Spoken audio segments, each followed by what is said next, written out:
Broadcasting live from WOUB TV in Athens, this is Newswatch. Nevertheless, today I am announcing that in the coming weeks, I will be resigning as a member of the United States Senate. Democratic Senator Al Franken is now the latest high-profile figure brought down by sexual misconduct allegations. Good evening, I'm Chelsea Sick. Thanks for joining us. He made his announcement on the Senate floor today. The Senate Ethics Committee began investigating Franken in November. A radio anchor alleges he groped and forcibly kissed her during a 2006 USO tour. Franken apologized. Since then, additional women have come forward with new claims against him. In his final speech, Franken also called out the commander-in-chief. I, of all people, am aware that there is some irony in the fact that I am leaving while a man who has bragged on tape about his history of sexual assault sits in the Oval Office, and a man who has repeatedly preyed on young girls campaigns for the Senate with the full support of his party. Trump was repeatedly accused of sexual assaults during his presidential campaign, and Alabama Senate candidate Roy Moore faces accusations of pursuing relationships with teenagers while he was in his 30s. Others in Washington say this resignation is a step in the right direction. To just better policies to protect women, we also need a real culture change. We need to recognize that this is a pervasive problem that women face not just here in Congress, but through every industry.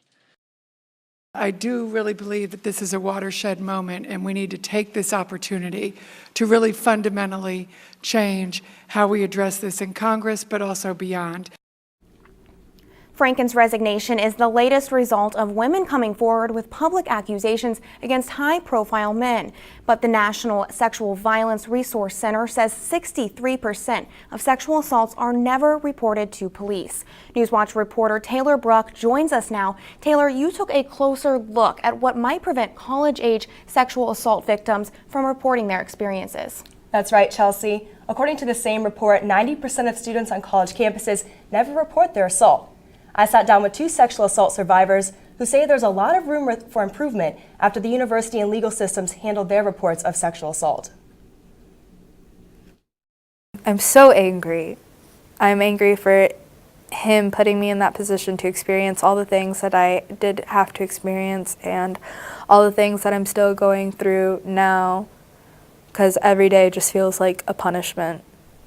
That's how Ashley Santiago, who is a junior pre-med major at Ohio University, feels all the time after being sexually assaulted last year. It was the end of fall semester, and Ashley was in her dorm room studying for an exam when she started to have an anxiety attack. A friend of a friend offered to come over and help calm her down. With my anxiety and how bad it was, I was really scared, and I was like, yeah, I do want somebody to be with me. If you come over, I don't want to have sex. I don't want to have sex. Not long after that text exchange, the man knocked on her door. Still wrestling with her anxiety, she decided to lay down on her bed. And he got in beside me, and I talked with him a little bit about what happened and fell asleep. And I woke up to him violating me. She told him to stop, but because she didn't know him well, she says she was afraid to scream. After the encounter, she asked him to leave, and shortly after texted a friend who took her to a Blennis hospital. This was not an isolated instance. Another student, this time a journalism major, says she was raped here in Bryan Hall. She asked we not use her real name or show her face, but Susan, like Ashley, has a similar story. Her attacker contacted her after getting her number off Facebook, and they casually talked for about a month when she decided to cut off communication. Soon, he was traveling all the way from North Carolina to Athens, showing up on campus unannounced, threatening her and her friends and gaining access to her dorm room. Susan says on January 29, 2017, he showed up at her room unannounced and raped her. I literally got in the shower and took such a hot shower that I burned myself just because I wanted to wash it all away. Either the Athens County Prosecuting Attorney's Office or Ohio University's Dean of Students will speak with us about these cases, citing concerns over confidentiality. So far this year, 13 rape cases have been reported at Ohio University. Ohio University police say they think the increase in reported sex crimes over the past 5 years reflects an increased willingness to report the crime instead of an increase in the number of sexual assaults themselves. OUPD says it is always trying to improve the reporting process so victims feel comfortable. We're always trying to maintain trust and build trust and continue with our community outreach so that people do feel comfortable talking to us. But both Ashley and Susan say the university doesn't handle sexual assault investigations well. Ashley says it took more than 3 times the recommended 60 days laid out in the university's code of conduct for the university to complete its investigation of her case, finally ruling that there was not enough evidence to take disciplinary action against her attacker. Her attacker has since graduated from Ohio University. Ashley and Susan say the system failed them. I have failed to find justice through the school and through legal processes. While the prosecutor's office is still looking over my case, it doesn't seem very likely that they're going to take it. This man took so much from me, and he took my safety, he took my sanity. They let this scum of a man get away with so much. He was literally charged a misdemeanor. What he did should be considered a felony. Ohio University professor Michelle Ferrier, who was a sexual assault survivor herself, is critical of how the university handles reports of sexual assault. Ferrier, who was suing the Scripps College of Communication for gender discrimination, says the university puts the victims through a gauntlet that solidifies the emotional pain of the attack and understands why these crimes often go unreported. I don't fault other women for not coming forward because the emotional damage from the incident itself is painful enough. But when we have processes here that are designed to hide and suppress and minimize the damage that you've had, I would not recommend that any woman come forward and tell their story here at Ohio University.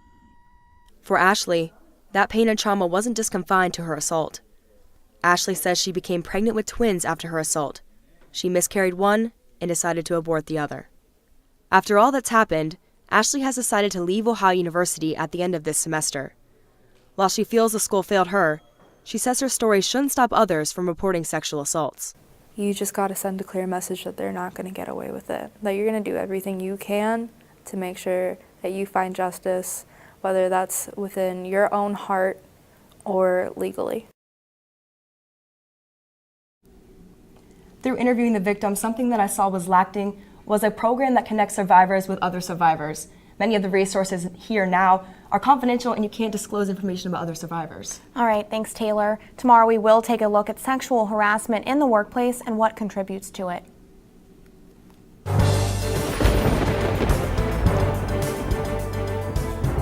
Hi everybody, I'm forecaster Nicholas Snyder. Well, did you notice a temperature difference today? Because I certainly did. Take a look at this graphic behind me. A 10-degree temperature drop within the last 24 hours. And as we saw those very seasonable temperatures yesterday, look at this, 7 degrees below average today, just very chilly. And the temperatures across the area are still very chilly right now.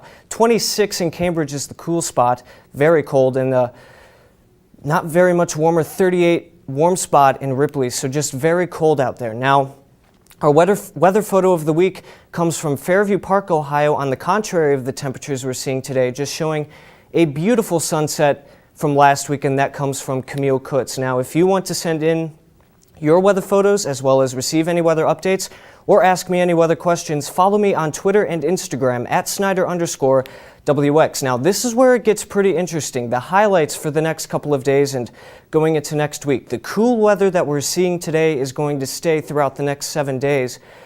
We have some weekend snow chances and then a snow chance for next week. We'll talk about both of those snowmakers coming up in my full forecast in just a couple of minutes. Thanks, Nick. The streets of Gloucester are looking different today. The stands of Gloucester Memorial Stadium were torn down on Friday. Newswatch reporter Tyler Corbett has more on this story. Yeah, Chelsea, for over 80 years, the facade over Gloucester Memorial Stadium has stood as a beacon of Tomcat pride. However, in August, they were deemed unsafe by an engineer. And just last week, they were torn down. And Nelsonville York head coach Rusty Richards was a quarterback for Trimble in the early 90s. He knows what the Tomcat pride means. It's just one of those things that's always been there. You know, drove past the other day, just a different feel with it not being there. You know, early 80s, I ran underneath that stadium. I thought it felt like it was big as Peden Stadium, you know, when you're a 5-6-year-old kid running around during the games. But, you know, just different, you know, it's been there forever. And it's going to be, it's just a little different not being there. But, you know, the field's not moving, so that's a positive. You know, it'll have a different look, but still the same pretty much atmosphere, I think, you know.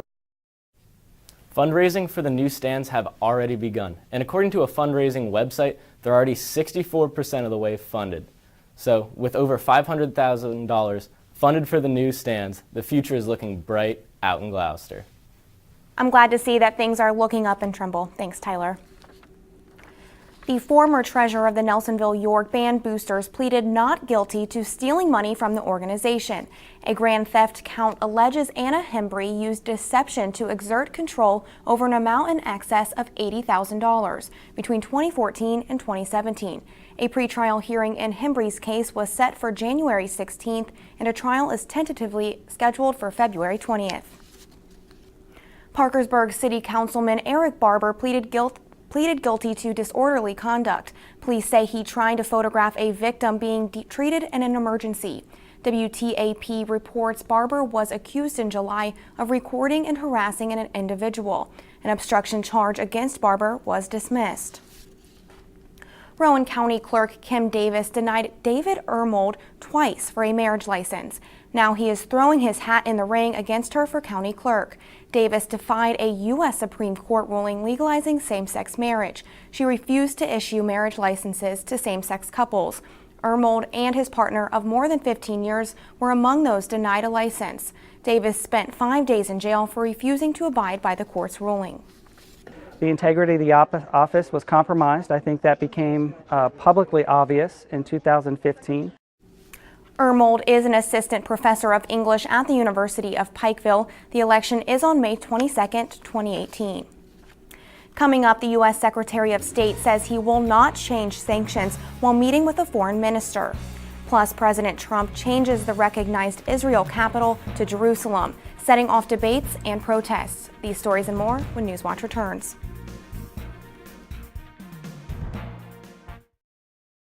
University students really have a huge sense of pride in our campus, in our school, and in our education. People don't come to Ohio just to go to college. They come here to become a Bobcat. It's a really unique atmosphere. Bobcat pride is having that natural camaraderie. Bobcats are just happy to be Bobcats.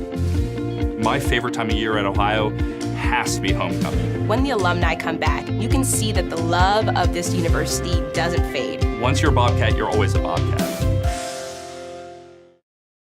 The student body here at Ohio University absolutely is a family. The students support one another. You become this unit, this big, friendly family unit. There's this connectedness. You feel a part of something. Driving in on the highway and just seeing the red bricks and the trees again, it's just like coming back home. There's great students, great professors. You just walk around campus and think, oh my gosh, I can't believe I go here. I feel like I matter in the community, and I feel like I matter here at Ohio University. It's home. Athens is home. I knew that I wanted to come to Ohio University from the very first time I visited here. There's something about the campus that grabs you. It was really comforting.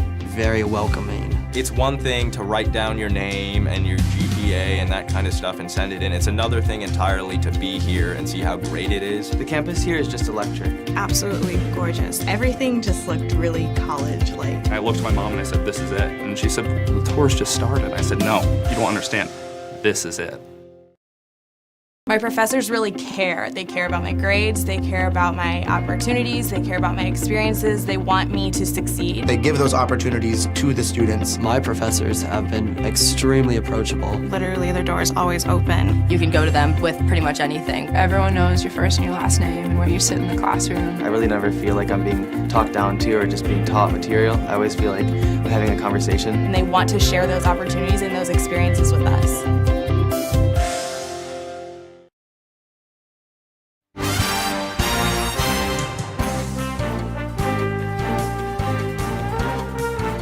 What a day for love, for equality, for respect. Australia has done it. I know. Australia has legalized same-sex marriage. Parliament voted it legal today. A national survey shows a majority of Australians were in favor of it. Pew Research says Australia is now the 24th country in the world to allow same-sex couples to marry. President Trump now recognizes Jerusalem as the capital of Israel. The expected move has already sparked debate in the region and from U.S. allies. CNN's Oren Lieberman explains why the religious sites in Jerusalem's Old City hold such importance. Jerusalem, the holy city, for centuries a religious hub for Christianity, Judaism, and Islam. Its religious significance only matched by its diplomatic sensitivity. The Dome of the Rock and the neighboring Al-Aqsa Mosque, the third holiest site in Islam. A Jordanian religious organization called the WOUB is the custodian of these holy sites. The situation so sensitive that any change to the status quo, even a perceived change, can set off widespread demonstrations. Only steps away, the Western Wall, the holiest site at which Jews can pray, a pilgrimage site for Jews from all over the world. And nearby, the Church of the Holy Sepulchre, where many Christians believe Jesus Christ was crucified. 6 Christian denominations share this church. The keys to the church held by a Muslim family, so the Christian factions wouldn't fight over it. All of this in the old city of Jerusalem, 1 square kilometer of some of the most sensitive land on the planet. When the United Nations drew up its partition plan of 1947 with a Jewish state next to an Arab state, Jerusalem was separated out. It was to be an international city belonging to no one and to everyone. The plan, accepted by the region's Jewish leaders, was rejected by Arab leaders. After the Six-Day War, when Israel defeated its Arab neighbors following mounting fears they were planning an attack, Israel took control of and occupied the eastern part of Jerusalem, including the Old City, and annexed it in 1980. The move has never been recognized by the international community, which has called for an Israeli capital in West Jerusalem and a Palestinian capital in East Jerusalem. Recognition of the capitals was always supposed to be a final step, the end of negotiations between Israelis and Palestinians, the conclusion of a peace process, not a way to get it started. President Trump will be directing construction of a new embassy in Jerusalem. Secretary of State Rex Tillerson told reporters the U.S. will maintain sanction against Russia until it returns full control of Crimea to Ukraine. He says the U.S. will never accept what he calls Russia's, quote, occupation and attempted annexation of Crimea. Tillerson also accuses Russia's military of fighting and working with anti-government forces in eastern Ukraine. California fires continue, causing more evacuations, and firefighters can't control the cause. That story is still ahead. And weather-wise, we saw some flurries today, but the big snows aren't coming until the weekend and even next week. We'll talk about both of those events coming up in my full forecast when Newswatch returns.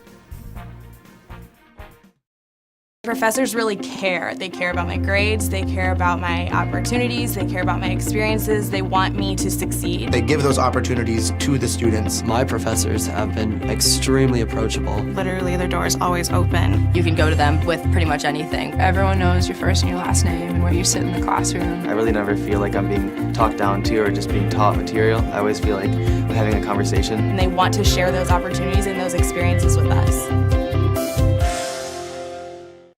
Ohio University students really have a huge sense of pride in our campus, in our school, and in our education. People don't come to Ohio just to go to college. They come here to become a Bobcat. It's a really unique atmosphere. Bobcat pride is having that natural camaraderie. Bobcats are just happy to be Bobcats.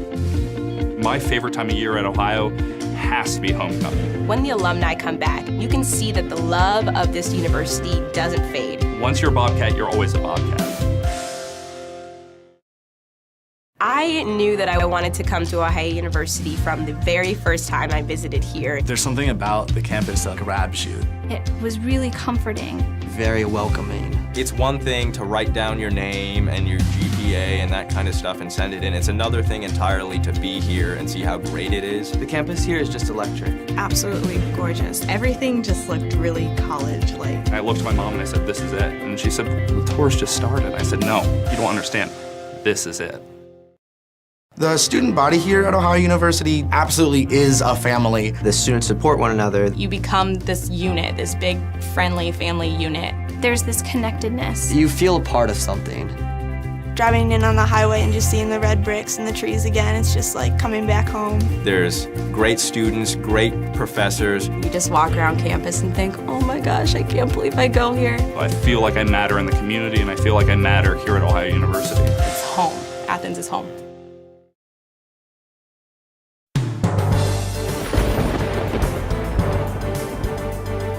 Welcome back to Newswatch. I'm forecaster Nicholas Snyder. Very chilly day today, as we saw out there, and it's still very chilly out there right now. 32 right now in Athens. Winds are out of the west at 7 miles an hour. The dew point's dry at 17, keeping the humidity low at 54%. And the barometric pressure is at about 30.13 inches and rising as we've been going throughout the day. Now, temperatures across the area very chilly. Look at this cool spot. Cambridge, it's 26. Very chilly. The warm spot's not much warmer at 38 down in Ripley, West Virginia, so very cold. Now, as we take a look at the big picture, we see this cold front draped across the south, and that's what really cooled us off today. And that's going to eventually decay as it moves off to the south, not really cooling the south off that much. But as we see, here's this system up to the north, and that's what's going to be the snowmaker for Saturday. Look at this, snow pretty much all over the area Saturday. Accumulation should be light, less than an inch, unless you're in the higher grounds of the central portions of the viewing area. But all in all, not too terrible. Not too terrible. Now tonight, we're going to drop you to 18. Very, very chilly, partly cloudy skies. You're going to need to bundle up and keep the heater on tonight. It's just going to be very chilly. And all across the area, pretty much the same thing. Look at this. The cool spot in New Lexington and Athens at 18, and we only warm you up to about 21 for the warm spots. Very cold night tonight. Now for the bus stop, those kids are going to need to bundle up as well. 22 for the morning low, very chilly. Again, make sure those kids wear their coats, hats, and gloves. Wind's not much of an issue, so you won't have to worry about the wind chill all that much, but you're going to need to bundle up all day tomorrow. We only warm you up into the middle 30s. But clouds will thicken as we go throughout the day as that pressure system moves closer to the area. More on that in a second. But tomorrow, 37 in Athens, partly cloudy, very cool. Winds are going to be out of the southwest at 5 to 10 miles an hour. Again, you won't really have to worry about the wind chill all that much as the winds will be light. But taking a look at the weekend, look at this. 37 on Friday, chilly. Here's our snowmaker on Saturday, 36 with PM snow. Very little accumulation if you're in the low grounds. And make sure you bundle up on Sunday with a high of only 34. And take a look at the extended forecast. We do warm you up to about 43 on Monday, but cool you way down to 29 on Tuesday. Both of those days, Monday and Tuesday, 10% chance of snow on both of those days. Chance of flurries in the morning on Wednesday. And we have partly cloudy skies with a high of 38 on Thursday. Chelsea? All right, thanks, Nick. Strong winds and dry conditions are fueling the wildfires in Southern California. Los Angeles City Fire Department Chief Ralph Terrazas says this fire is far from over. He says they are still in the middle of this event. 11,000 people have been evacuated from their homes. A state of emergency is underway as the fire spans about 150,000 square miles. Clark Wicks here for sports. Now stick around because we are coming to the end of the football season and a lot is going on in the NFL. Now stick around to see who kept their job and who did not. Also stay tuned to see how the Cleveland Cavaliers win streak fared last night as LeBron and company hosted the Sacramento Kings. All that and much more next on Newswatch. The body here at Ohio University absolutely is a family. The students support one another. You become this unit, this big, friendly family unit. There's this connectedness. You feel a part of something.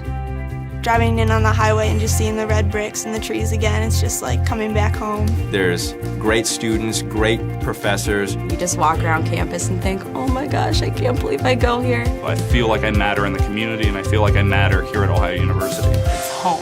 Athens is home. Ohio University students really have a huge sense of pride in our campus, in our school, and in our education. People don't come to Ohio just to go to college. They come here to become a Bobcat. It's a really unique atmosphere. Bobcat pride is having that natural camaraderie. Bobcats are just happy to be Bobcats.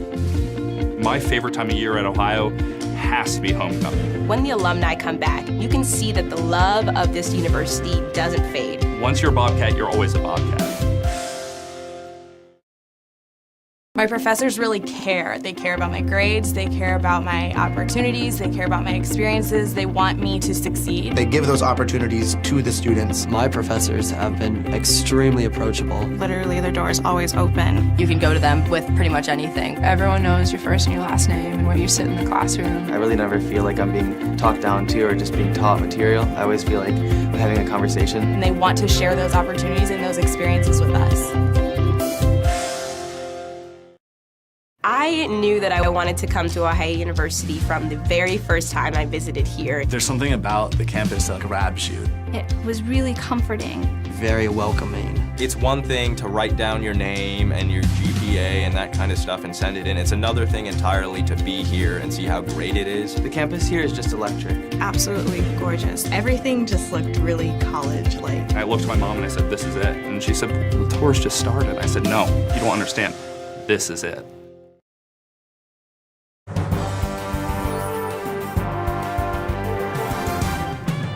Welcome back to Newswatch. I'm Clark Wicks. Now we start with news regarding Ohio's golf director Bob Cooley, who announced the 2017-2018 season would be the final season of his career. Cooley, who served as Ohio's head coach since 1988, announced he plans on retiring at the end of the Bobcats season.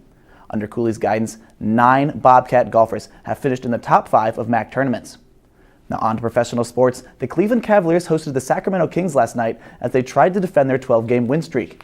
Now the Cavaliers got off to a slow start once again as they trailed 57-48 going into the half. The Sacramento defense posed some issues for the potent Cleveland offense as the Kings came up with 15 steals in the game. After a late surge from Cleveland, the Cavaliers led by 2 points with just 20 seconds left of the game, and then LeBron did this. Cavs win it 101-95 for their 13th consecutive win. Now sticking with Cleveland, the winless Cleveland Browns decided to part ways with their executive vice president of football operations, Sashi Brown, after 2 seasons. After 28 games as Cleveland's GM, Brown has won just 1 game. While head coach Hugh Jackson will keep his job, Cleveland will be looking for their 9th general manager since 1999. Now, while Sashi Brown lost his job in the NFL, NFL Commissioner Roger Goodell will be keeping his for a bit longer. The commissioner signed a 5-year, $200 million contract extension yesterday to the displeasure of many players and a few owners. This contract will nearly double Goodell's earnings as he has already made $212 million since taking the job in 2006. A sexual harassment lawsuit has been placed upon former NFL quarterback Warren Moon. 30-year-old Wendy Haskell, Moon's former executive assistant, filed the lawsuit on Monday. Haskell says that Moon grabbed her crotch after he drugged her drink on a business trip this year. According to the lawsuit, Moon told her she would lose her job if she did not comply. An on-air host for a local Seattle affiliate says that Moon denied the accusations in a text. Now, on a similar note, former USA Gymnastics team doctor Larry Nassar was sentenced to 60 years in prison for 3 counts of child pornography Thursday. Authorities say that they found more than 37,000 images at his house. Nassar also admitted to a variety of sexual assaults. He'll be sentenced for those charges on January 12th. Now, I'm Clark Wicks, and that's it for sports. Over to Nicholas for your final weather. Thanks, Clark. Very cold is the story for the forecast today. 37, partly cloudy tomorrow, very cold. Winds are not going to be an issue. Highs across the area tomorrow will generally be in the middle and lower 30s tomorrow, just very cold. And as we take a look at the extended forecast, the big story is the snow coming in for Saturday and maybe coming in for the beginning part of next week as well. Chelsea? Thanks, Nick. Gorillas at the Cincinnati Zoo have a new indoor exhibit after 2 years of planning and building. The new facility cost $13 million and opened to the public yesterday. All 11 gorillas can fit in the exhibit at the same time. Thick glass separates the gorillas from the guests. And that does it for our broadcast this evening. Thanks for watching. I'm Chelsea Sick. Stay tuned for the PBS NewsHour coming up next. And remember, you can find the latest news anytime at WOUB.org. Have a great night.